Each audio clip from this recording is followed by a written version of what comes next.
Hey, how's it going, friends?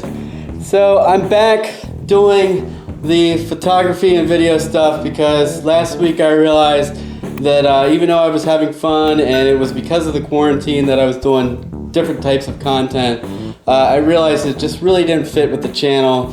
And even more so, I've been talking to someone about maybe creating a channel that's about that type of thing, outdoors and hiking and cycling and all that.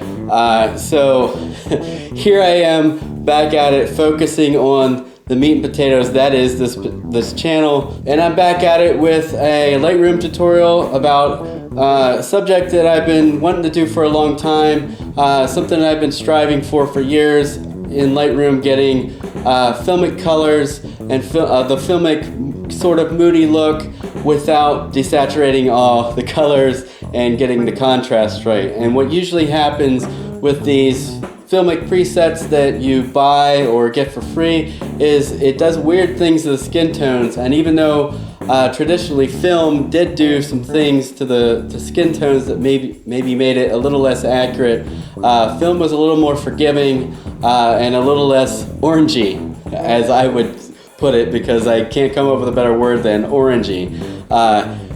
Like you see my skin tones right now, they're accurate, and I'm not really going for a filmic look on this video, but for these photos I'm going for a film look that's vibrant colors, more happy looking preset that you would create that you could put it on just about any photo. And during the course of the video I let you know that there's basically 3 things that you have to do to make each photo. Like if you create a preset from these settings, there's basically 3 things: the exposure, the shadows, and the orange channel.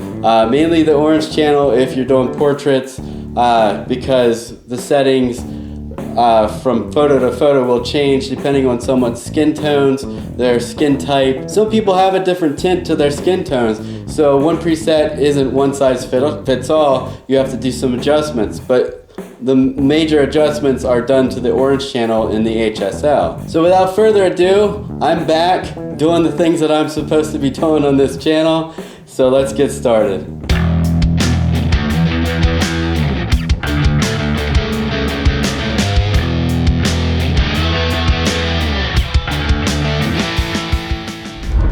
So for this tutorial, basically we want a vibrant, not muted color film look, but still having slightly lifted shadows, slightly moody look, but retaining the colors and maybe even boosting some colors here and there. I'm going to start with this portrait, and then we're going to move to this little landscape type thing, some flowers, a bike photo that's underexposed, and this more problematic thing because you want the color of the fur to be accurate. And once I start messing with things, you're going to see the fur not be like the original. So I'll show you how to correct that. And a lot of this tutorial involves, especially these two, the portrait and the dog, mainly skin tones. And when I say skin tones, I say mainly the orange channel. It gets a little messy with this film look. So basically in the end, all you do to adjust things is pull the exposure up or down, or the shadows up or down, and then you go into HSL and you adjust the orange. So it's not, if you make a preset from these settings, it's not gonna look perfect on every photo, but as far as having to adjust, there's not a whole, there's just like basically 3 things that you have to do to make it look good again. We're going to start at the top here. I'm going to leave the exposure alone and just pull the contrast down to -20. You'll see later when we actually do a little bit of a tone curve adjustment here, you'll see why I'm kind of backing off the contrast a little bit. The highlights I'm going to pull down to about 50. Shadows I'm going to pull up to about 40, between 40 and 50. just to stay in the safe zone. And you can see what I'm doing here is I'm kind of flattening out the image, and then once we hit the tone curve, all the contrast, everything's going to make sense when we get to that. The whites I'm going to pull down to pull us more in the safe area here. This isn't really important, but it is blown out, and that kind of makes it a little bit more rounded off if you pull the whites down. And the blacks, for now, I'm going to pull up to +20. The texture, that's a preference. That's your preference. You can bump them up and bring out the imperfections in anybody's face, pretty much. Or you can back down to maybe -10, and it'll start smoothing things out. Or you could do that selectively. You could sharpen, like maybe the tree or anything else, maybe her hair, and then just leave everything else alone. But for now, I'm going to leave the texture at -10. I'm going to leave the clarity alone. And then I'm going to go up here to dehaze and pull that up to 30. And you can already see some magical things happening with the color.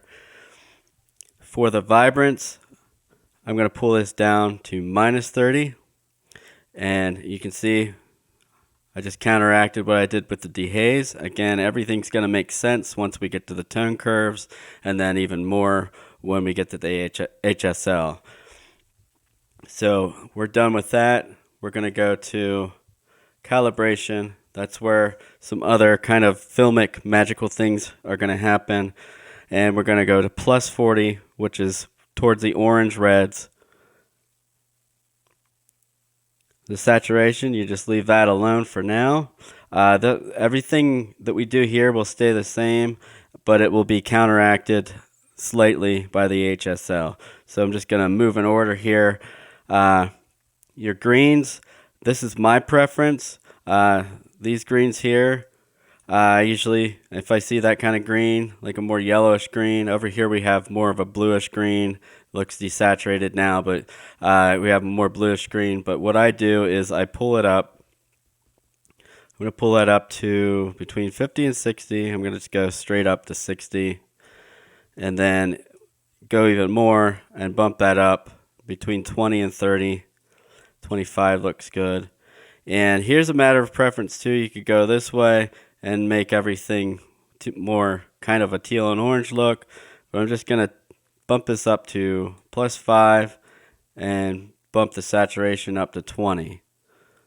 So this lays the baseline for the film color.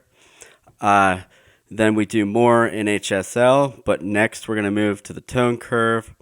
And because I've tried to recreate this on the fly so many times, I'm just going to use my own preset that is called Vibrant Film 2, and you can see that changes a lot. So you just saw what happened. I made it flatter and flatter and flatter, did some minor adjustments, and then put the tone curve on, and all of a sudden we got this deep moodiness to it. But instead of an S curve here, I kept it pretty straight. You can see I pulled it down ever so slightly in the midtones, left it almost at where it would be by default down here in the blacks, and then the shadows I lifted just ever so slightly. Now, more importantly, we're going to go through the red, green, and blue, and if you want, you could pause and try to recreate this. It's basically a very moderate S curve. I bump it up a little bit in the highlights and pull it down to deepen the color. So we got an S curve that is more deepening, as you saw what happened as soon as I put this little preset on. And it's pretty much the same for the red, green, and blue. And we got 6 points here, and that's just me being a control freak. You could probably get close with just 3 points, but I prefer to have the curve exactly where I need it. And I'm just going to go back to that. You can see the little lift, and then we'll move on to HSL. And you can already see the skin tones are a little bit more orangey, and that's mainly because of how contrasty it is right now.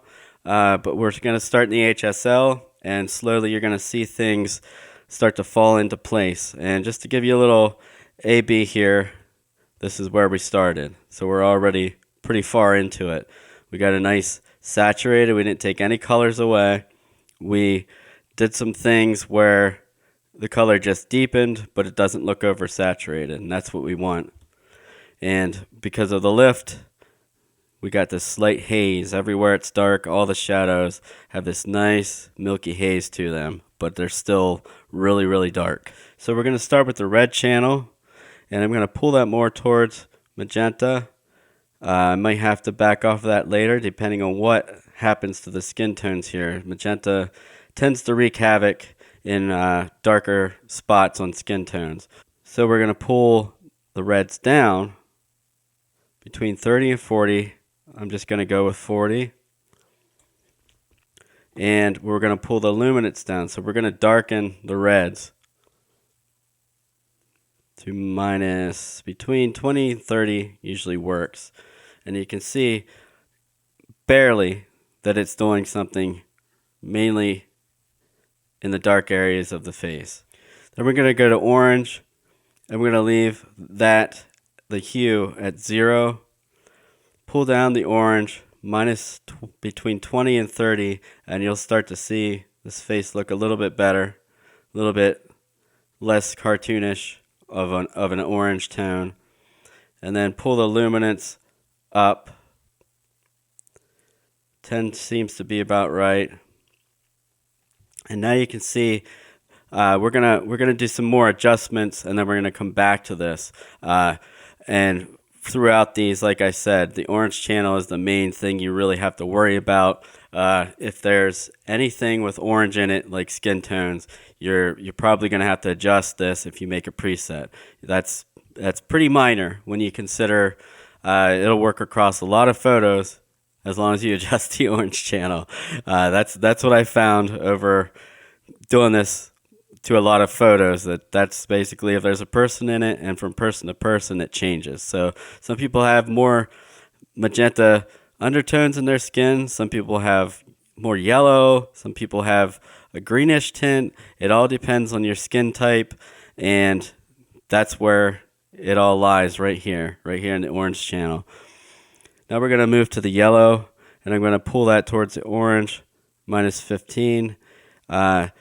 And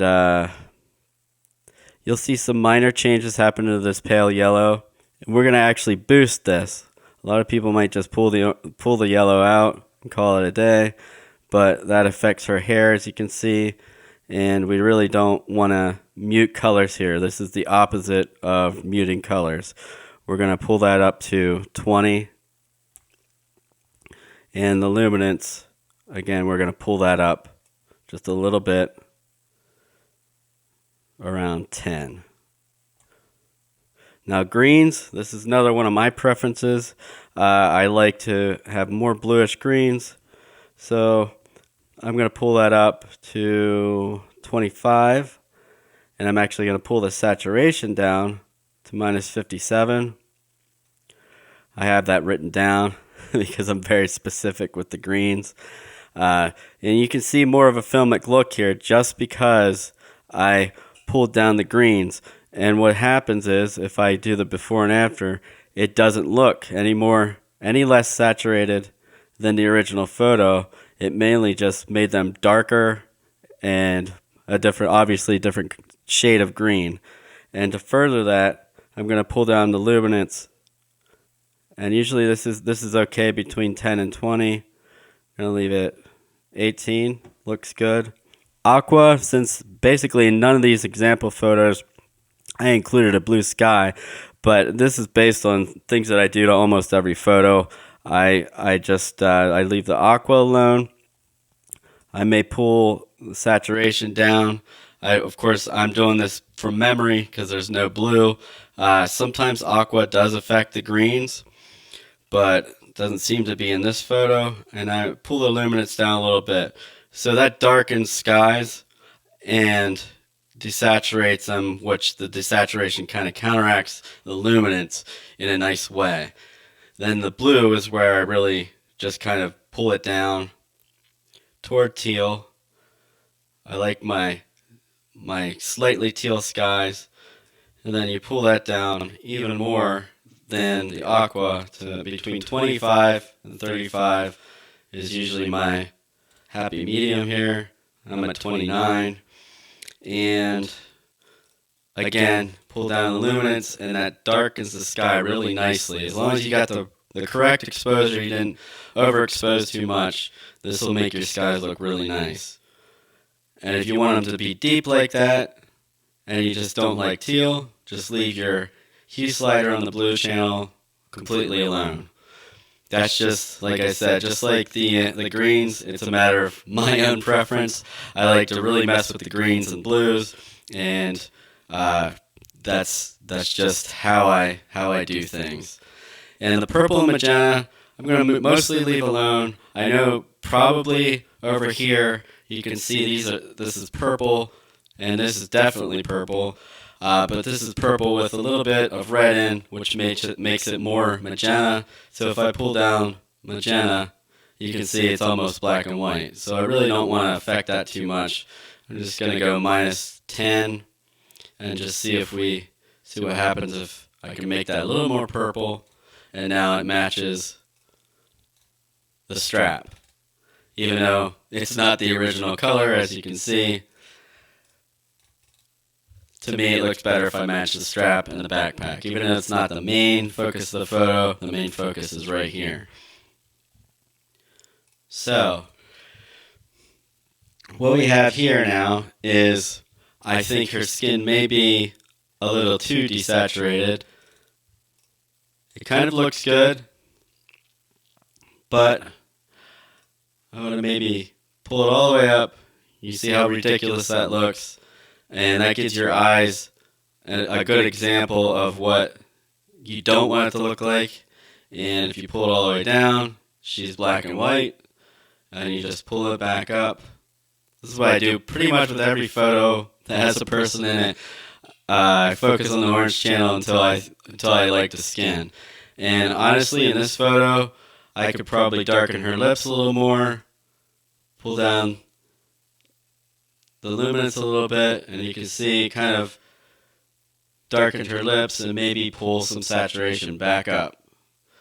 But then we have some red spots here that we created in her face, so maybe we'll just pull that down a little bit and boost it a little bit towards orange, and that usually levels everything out.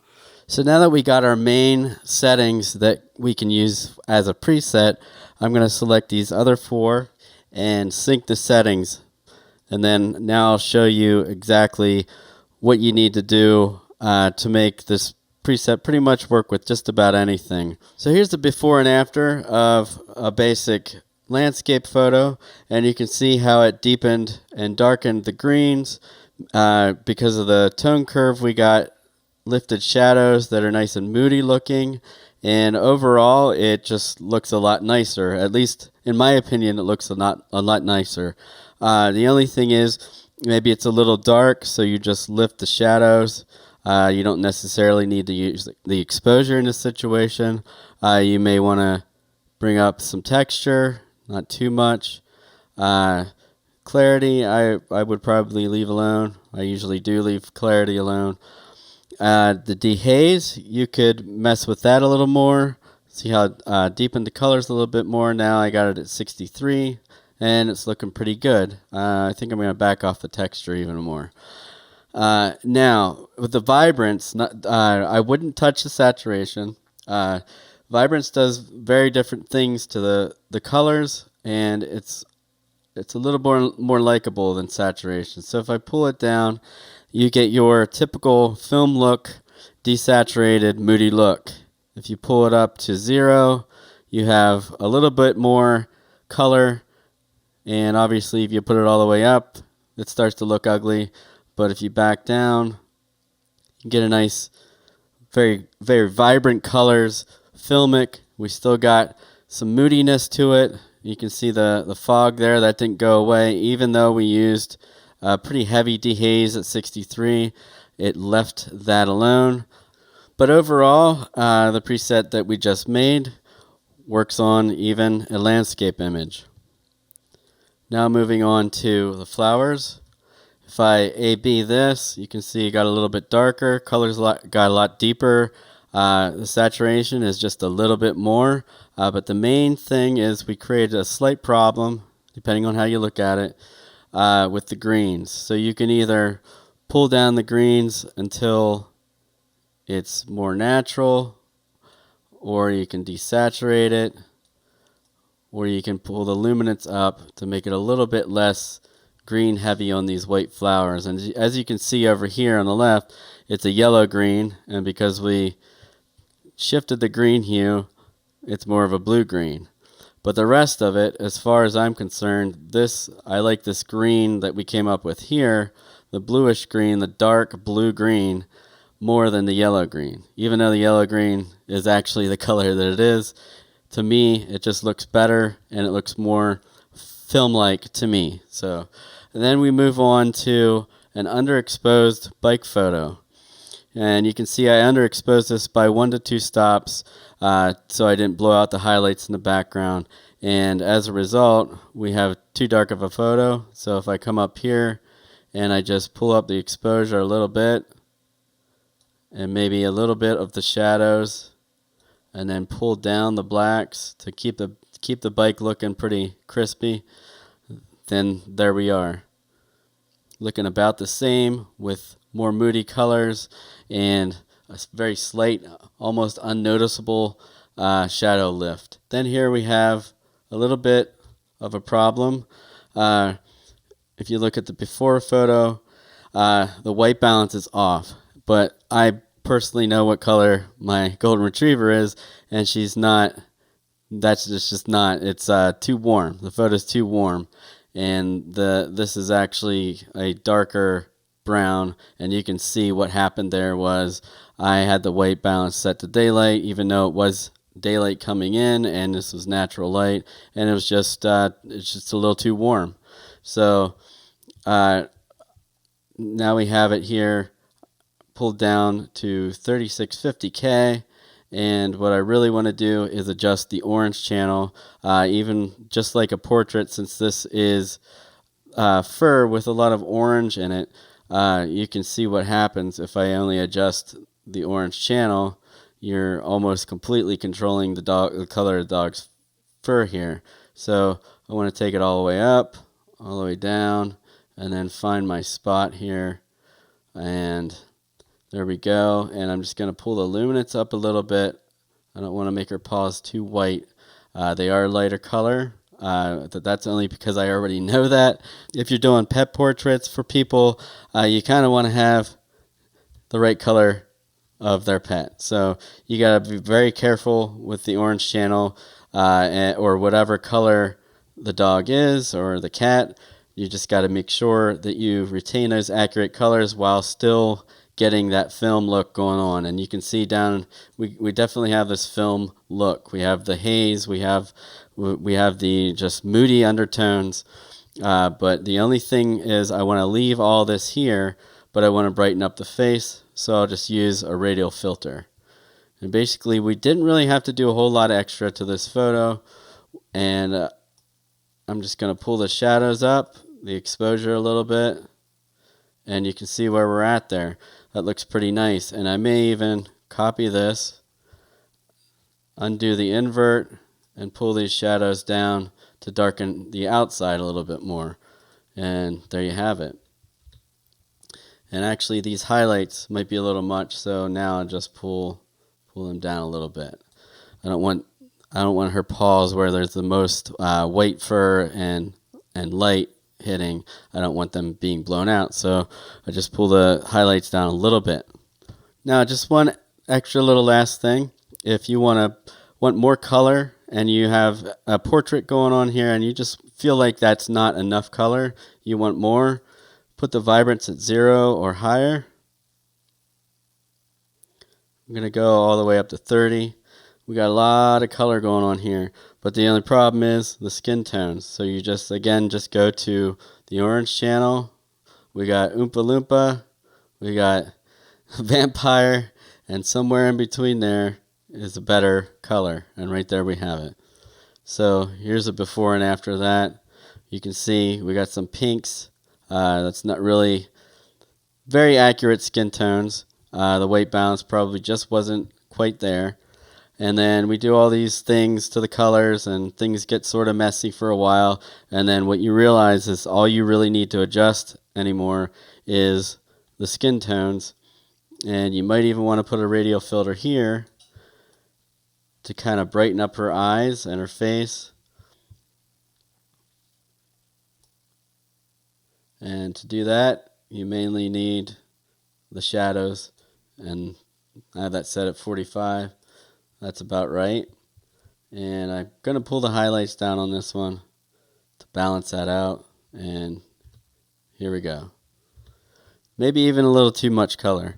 But it just shows that you can still even add more color, because we kind of flattened the image out, and then in the end with the tone curve it brings it all back in a very filmy way, very film-like way. But what we're left with is some skin tones that need attention, and I keep looking at that, and I think maybe just a little bit less. And there we have it. So thanks for watching this video, and I hope you enjoyed it. If you have any questions or concerns or comments, please leave them in the comment section of this video. Please subscribe and tell your friends, and remember, create, share, repeat. And keep it awesome. I'll see you next time.